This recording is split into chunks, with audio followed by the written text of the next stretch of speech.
this episode of Upbuild, we're going to carry on work on our 205 GTI Track Car.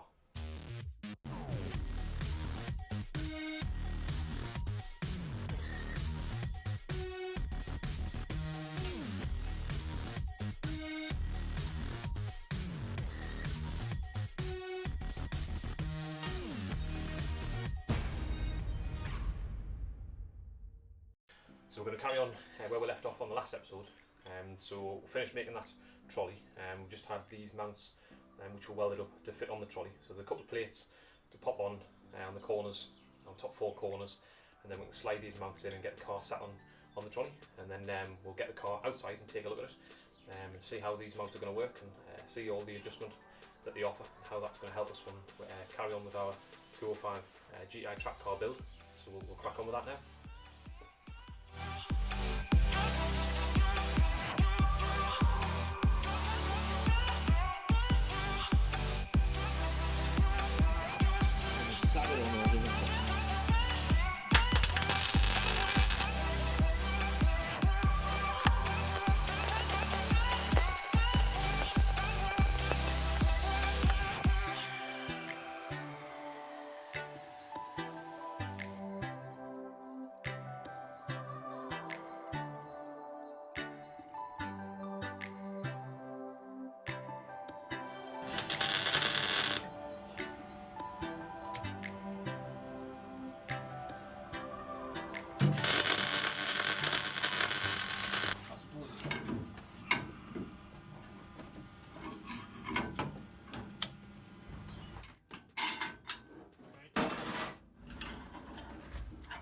Are we there?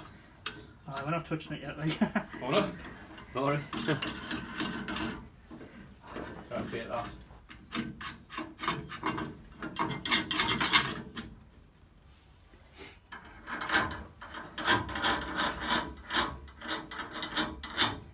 Just trying to do this without burning my fingers. Oh, it's hot. Should maybe have my gloves on. There we go. We could probably shift the crop back.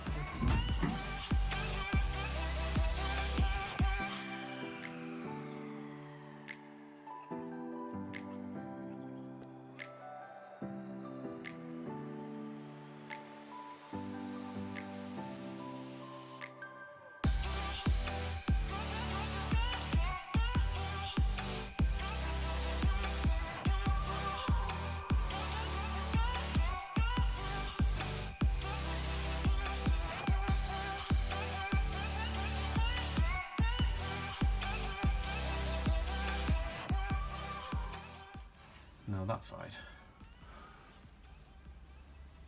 Right. I'll just quickly show you this jig that we've finished, or the little trolley that we've finished. So what we've done is we've made the trolley so we can adjust all 4 corners, as I was saying. And we've done that by just basically buying a length of 24mm threaded bar, cutting it into 4 sections. So 4 sections, 250mm, and we've used them on each 4 corners, so we've got adjustment of just under 250mm where we can heighten and lower the car. But obviously the best thing about it is that we can level the car up. And how we've done that is, as you can see, is we've just dropped the threaded bar through, put a big bolt on the bottom and on the top so we can wind that threaded bar up and down. And there the car just sits in a little bit of channel on all 4 corners. So I'll show you that now. So that so this front one here. So we've just basically got the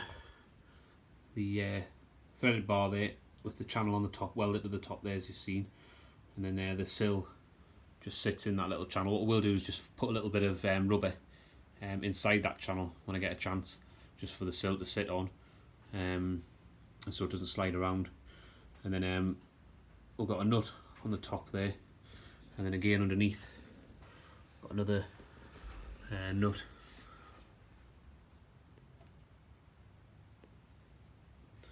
You can see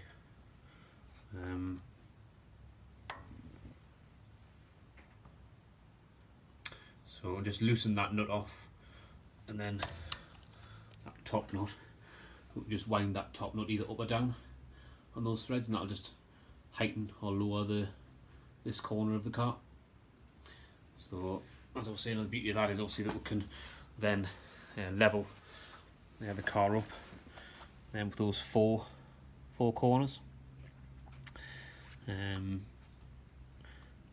which is incredibly handy just for get that focused. Yes, there we go. So all 4 corners adjustable.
Now I've got it outside, I can show you how these mounts work. We've now got welded up.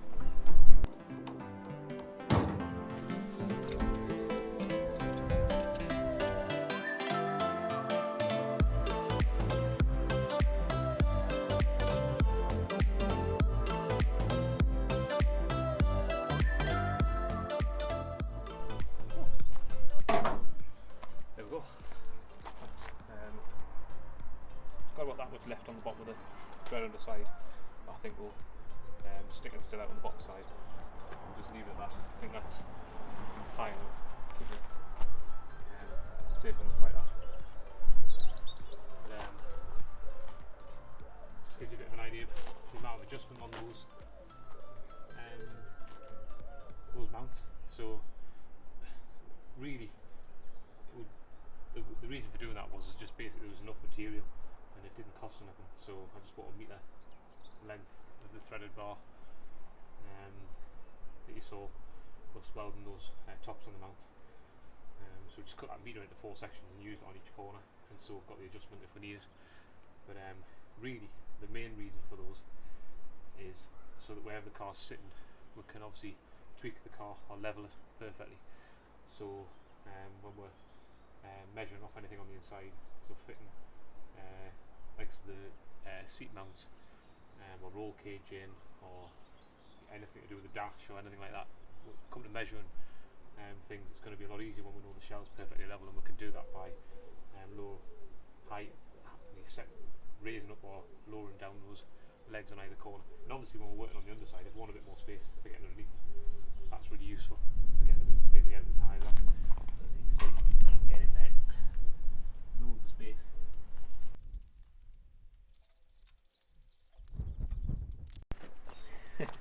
Fantastic. Yeah. I'll lower it back down again.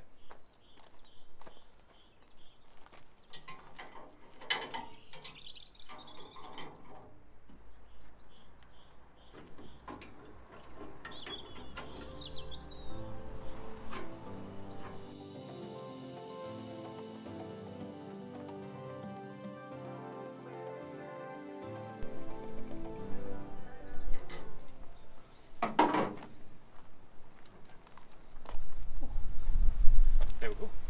Back down.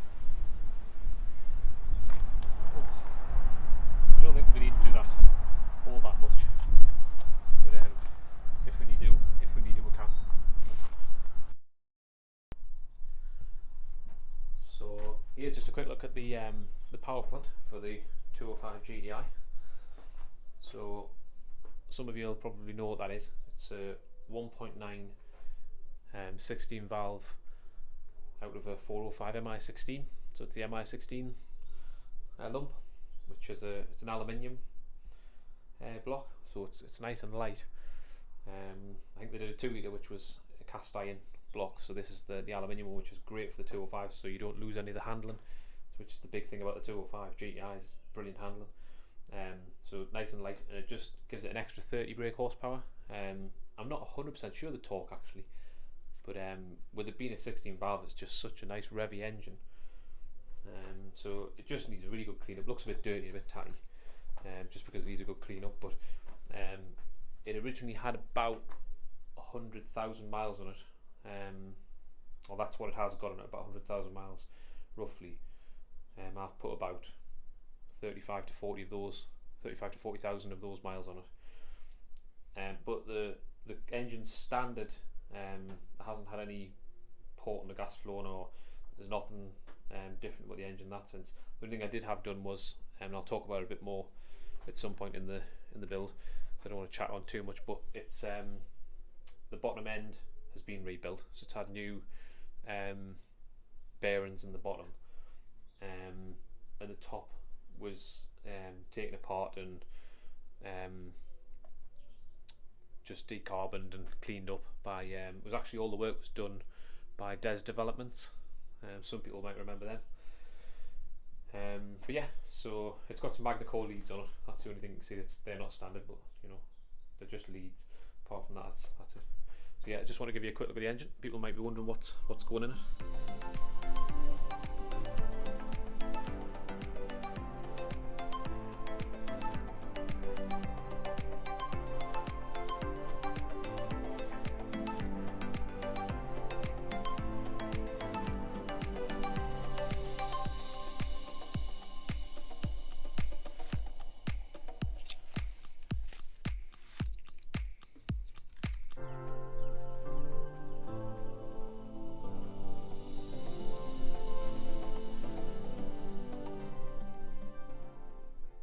That's it for this one. So massive thanks for everyone who's watched the video, and if you enjoyed it, give us a thumbs up and subscribe to the channel, and enjoy the next episode on the 205 GTI Track Car Build.